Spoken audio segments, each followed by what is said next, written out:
स्वागत है आपका विविध विचार में।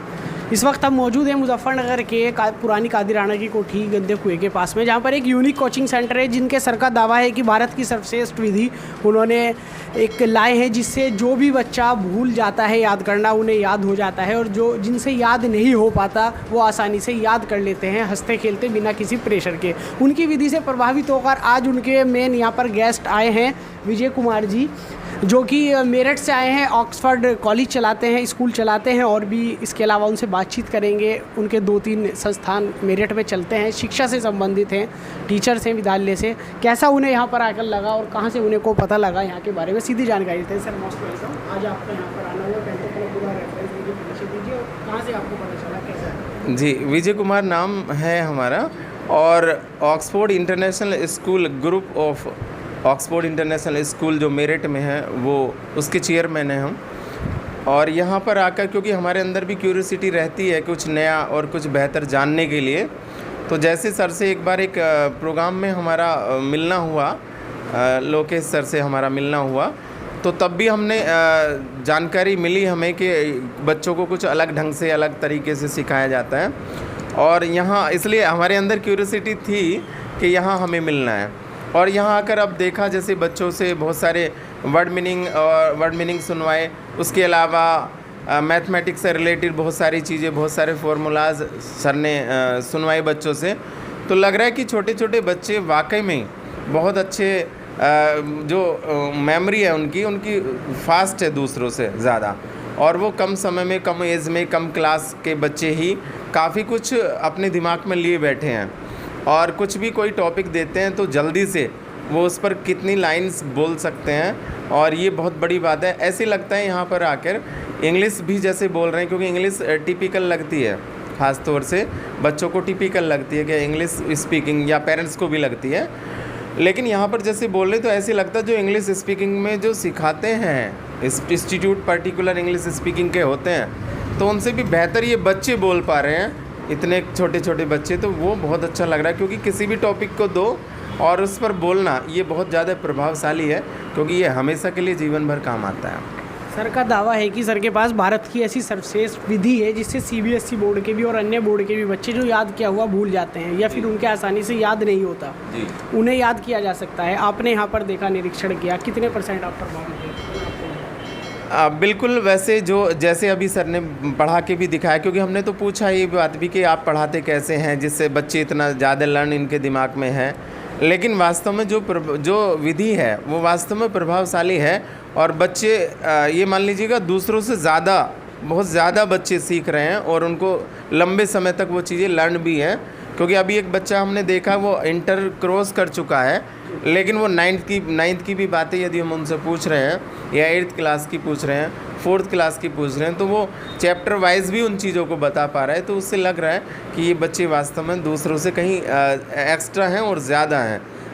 तो जो जिस विधि से पढ़ाया जा रहा है वो वास्तव में इफ़ेक्टिव है। आप चूँकि खुद एक चेयरमैन हैं स्कूल के, आपके यहाँ भी हज़ारों की तादाद में बच्चे पढ़ते हैं, आप भी बच्चों को पढ़ाते हैं वहाँ पर, तो क्या कुछ डिफरेंट लगा यहाँ पे आपको? लगता है ऐसी विधि वहाँ पर भी जानी चाहिए? हाँ बिल्कुल, वैसे तो ऑलरेडी हमारे स्कूल का, ऑक्सफोर्ड इंटरनेशनल स्कूल को हमने खुद भी इतना बेहतरीन तरीके से पढ़ाया जा रहा है उन बच्चों को, तभी आज हमारे पास में 150 टीचर हैं और लगभग 1500 बच्चे हमारे पास बहुत ही कम समय के अंदर हैं, क्योंकि कुछ इफ़ेक्टिव तरीके से ही उनको पढ़ाया जाता है। लेकिन उसके अलावा भी जो ये टेक्निक्स है, जो सर पढ़ा रहे हैं जिस टेक्निक से, वो भी और ज़्यादा प्रभावशाली हो सकती है, इसलिए हम यहाँ मिलने भी आए हैं। और हम ये चाहते हैं कि हर किसी को कहीं ना कहीं से कुछ ना कुछ सीखने को मिलता है, लेकिन उसकी बारीकियों को सीखना पड़ता है, उसकी बारीकियों में घुसना पड़ता है कि क्या वाकई वो प्रभावशाली है या नहीं है। इसलिए हमारा मानना ये है कि यदि कोई भी यहाँ आता है तो वह हर हाल में कुछ नया ज़रूर सीख के जाएगा, और यदि उसको इम्प्लीमेंट बच्चों पर किया जाए तो वास्तव में बच्चे बहुत आगे जाएंगे, क्योंकि बच्चे को भी थोड़े से कॉन्फिडेंस की ही ज़रूरत होती है, वो बहुत आगे निकल जाता है, वो मतलब एक नॉर्मल बच्चा भी एक बड़े लेवल पर पहुंच जाता है, क्योंकि ये सब चीज़ें भी हमने ऑब्ज़र्व की हैं। तो एक इफ़ेक्टिव क्लास है यहाँ पर, मतलब हर हाल में यदि पॉजिटिव सोच के साथ कोई यहाँ आए, कोई बच्चा आए या उसका पेरेंट्स आए, या फिर कोई स्कूल से भी कोई यदि यहाँ आता है, तो हर हाल में यहाँ से बहुत कुछ सीख के जाएगा वो। Thank you so much. जैसा कि बताया कि यहाँ पर एक अलग ही विधि से है, अपने स्कूल के बारे में भी बताया, यहाँ पे उन्हें कैसा लगा उसका भी साफ संदेश दिया। और भी स्टूडेंट से बात कर लेते हैं। जैसा कि सर कहते हैं कितना सत्य है। Please stand up. Your name? Radhika Chauhan. आपने यहाँ पर एजुकेशन हासिल की है, कोई इस तरह का topic जो हमारे टॉपिक के ऊपर I am telling my views on an ideal teacher. First of all, respected teachers and the parents and students who are sitting here, a very warm good afternoon to all of you. Now I am going to tell my views on an ideal teacher. A teacher is the person who guides a student, because without a teacher we are nothing, and in student's life teacher plays a very important role. And in my life, my ideal teacher is my father, whose name is Mr. Lokesh Kumar.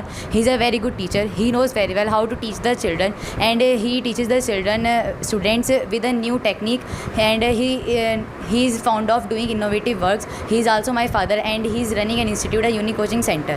So I want to advise all the teachers that they should also teach their students with a new technique, so that they can also learn more, and they have no burden for the studies. That's all. Thank you. Thank you sir. कोई topic दीजिए, सोवर्स में या any topic. Okay Anand ji, आनंद okay, topic में आप environment के बारे में बता दीजिए।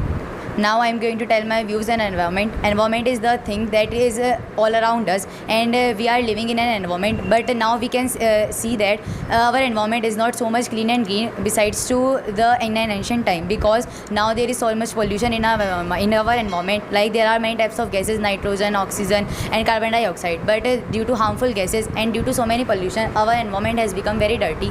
And because of the bad environment, we are also facing many types of diseases.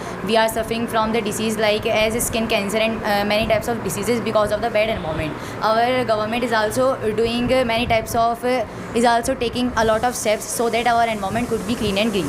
That's all. Thank you. Thank you. Your name? Anant Jain, कौन सी क्लास में हो? 10th क्लास में। 10th क्लास में। सर ये 10th क्लास में हैं, इन्हें आपको तो okay, very good. Just you can say something about trees. Respected teachers and all the audience who are hearing me, a very refreshing good noon. Now I am expressing my views on trees. Trees are the fundamental of human life.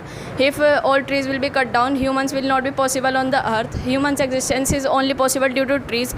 Trees can be of many types, like as green trees and or many other colors. Trees give us oxygen, and they take CO2 on their own and give us oxygen, so that the human life is possible.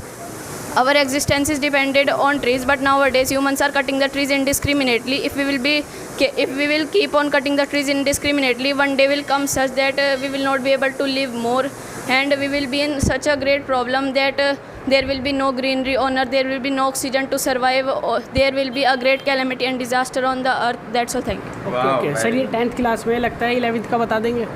11th के subject बताएं। 11वीं गणित के पाठ पहला समुच्चय set, दूसरा संबंध एवं फलन रिलेशन एंड फंक्शन, तीसरा त्रिकोणमितीय फलन ट्रिग्नोमेट्रिक। 11वीं के रूल्स बताइए। मैथ के 10th क्लास के मैथ 10वीं गणित के पाठ पहला वास्तविक संख्या रियल नंबर सूत्र। पहला परिमेय संख्या वे संख्या है जिन्हें p बटे q के रूप में लिखा जा सकता है, जहाँ p और q पूर्णांक है, q बराबर नहीं है 0 के। एग्जाम्पल -2, 3, 0, 4/3 आदि। दूसरा है परिमेय संख्या वे संख्या है जो परिमेय संख्या नहीं होती हैं, अपरिमेय संख्या कहलाती हैं, जैसे √2, √3, √5, √7, पाई आदि। तीसरा थैंक यू सो मच। जैसा कि बताया 10th क्लास के स्टूडेंट्स ने भी सीधा यहाँ पर आपको दृश्य दिखाया, किस तरीके से 11th का भी सिलेबस बता दिया, 10th के भी फार्मूले बता दिए। इतनी कम उम्र में इतना ज़्यादा डाटा माइंड में सेट हुआ है कि इतना जो भी क्वेश्चन इनसे पूछा गया है साफ साफ बताया, और सर ने भी यहाँ पर सीधी जानकारी दी कि कितना बच्चे यहाँ पे आकर सक्षम होते हैं। और भी इस तरह की कवरेज आपको लगातार दिखाते रहेंगे। जनपद मुजफ्फरनगर से विविध विचार डिजिटल के लिए मैं आपके साथ मोहम्मद सुहेल।